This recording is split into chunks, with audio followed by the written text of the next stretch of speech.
My name is Eckart Preu. I'm the music director of the Cincinnati Chamber Orchestra, and I'm here at the Rankin House in Ripley, Ohio, with award-winning author Anne Hagedorn, who also wrote the book Beyond the River. Can you talk about the many dangers that people involved in the Underground Railroad faced? There's a wonderful quote from an 1836 anti-slavery newspaper published in Cincinnati. It was called The Philanthropist, talking about the dangers in Ohio. When was Ohio free? Never. It is a mere race ground between the slave states and Canada, between the land of violence and oppression and the land of liberty. And all its highways and byways are so many courses, entered and scoured and run over by slaveholders and their hirelings, unquote. I think that says a lot.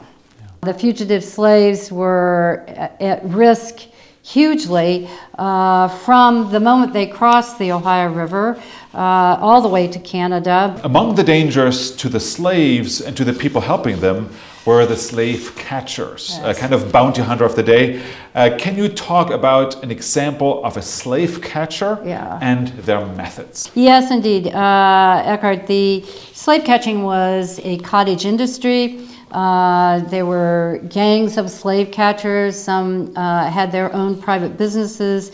They would find out that a slave was missing from a slave owner's property, and they would pick up an individual who might look like that slave, who might fit the details. It didn't matter to them. They would turn that person in and get the money. Slave catchers had businesses, so to speak, in many towns in the state of Ohio, and the abolitionists were also at risk.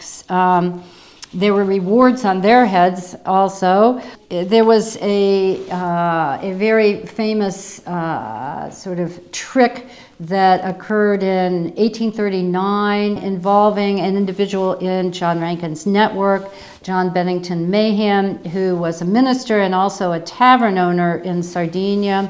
And he was tricked into believing that an escaping slave actually wanted to be helped, and actually that slave had been forced to pretend that he was escaping so that his owner would be able to trap John Mayhem, abduct him, take him to Kentucky, and charge him with stealing, quote unquote, the property of the slave owner. The rewards for John Rankin and several in his group were, I think, at about $2,500, which these days would be about $80,000.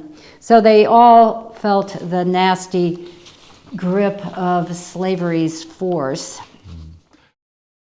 The history of Nobody Knows the Trouble I've Seen dates back to the early 19th century when African American religious music gained a new perspective due to the ongoing Civil War in the United States of America.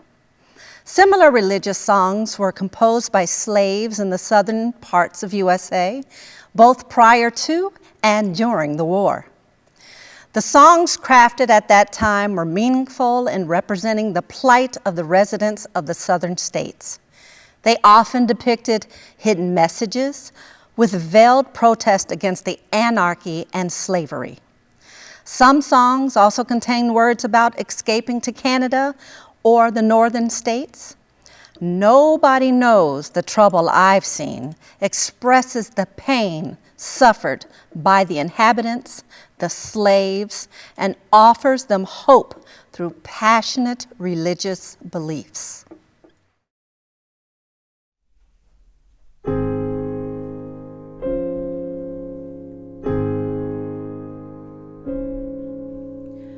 Nobody knows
nobody knows.